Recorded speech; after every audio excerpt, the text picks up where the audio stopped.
Hi நம்ம வெஷல்ஸ்லாம் wash பண்ணிட்டு கவுக்குறதுக்காக இந்த ட்ரே நான் ஆர்டர் பண்ணி யூஸ் பண்ணிட்டு இருந்தேன். அது 1 வருஷமாவே நான் யூஸ் பண்ணிட்டு தான் இருக்கேன். நல்லா தான் இருக்கு. பட் பிளேட்லாம் அதுல மாட்டவே முடியாது. அப்படியே அதுல வச்சுட்டாலும் அத எடுக்கவும் முடியாது, திரும்ப வைக்கவும் முடியாது. அடுத்தடுத்த பாத்திரம் ரொம்ப டிஸ்டர்பன்ஸா இருக்கும். அதுக்காக இந்த மாரி ஸ்டீல் ஸ்டாண்ட் வாங்கிடலான்னு தான் பார்த்தேன். ஆனா அதோட பிரைஸ் எல்லாமே ரொம்ப ஹையா இருந்துச்சு. 1000க்கு மேல தான் எல்லாமே இருந்துச்சு. அது நமக்கு செட் ஆவாது.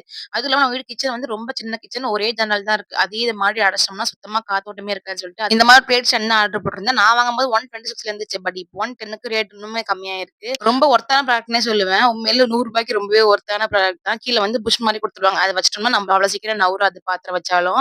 அழகா ஒவ்வொரு பிளேட்டா சைஸ் வரையா அடுக்கி வைக்கிறேன் பாருங்க. அவ்ளோ நீட்டா இருந்துச்சு அடுக்குனதுக்கப்புறம். நம்மளுக்கு வைக்கிறதுக்கு, எடுக்கிறதுக்கும் ஈஸியா இருக்கும். அது கீழ நம்ம கொஞ்சம் ட்ரைன் மேட் இருக்குல்ல, அந்த மேட் வாங்கி போட்டோம்னா, நம்மளுக்கு தண்ணியும் நிக்காது. ரொம்பவே யூஸ்ஃபுல்லா இருக்கும். ஆனா குட்டி, குட்டி பிளேட் மட்டும் அதுல உள்ள போ மாட்டேங்குது. வெளிய வந்து விழுந்துருது. ஓரளவுக்கு குட்டி பிளேட் போகுது. ரொம்ப குட்டி பிளேட்னா போ மாட்டுது. அதுல என்கிட்ட இருக்க சாப்பிங் போர்டு எல்லாத்தையுமே ஆர்கனைஸ் பண்ணி பார்த்தேன். ரொம்பவே நீட்டா இருக்கு பாருங்க. என்னோட சிங்க் ஏரியாக்கு ரொம்பவே செட் ஆயிருச்சு. ரொம்பவே நீட்டாவும் இருக்கு இப்ப அடுக்கி பார்க்கும்போது. இந்த லிங்க் வேணுனா மறக்காம கமெண்ட்ல லிங்க் கமெண்ட் பண்ணுங்க. சென்ட் பண்ணி விடுறேன். அவ்வளவுதான். நாளைக்கு இன்னொரு பார்க்கலாம். பாய்.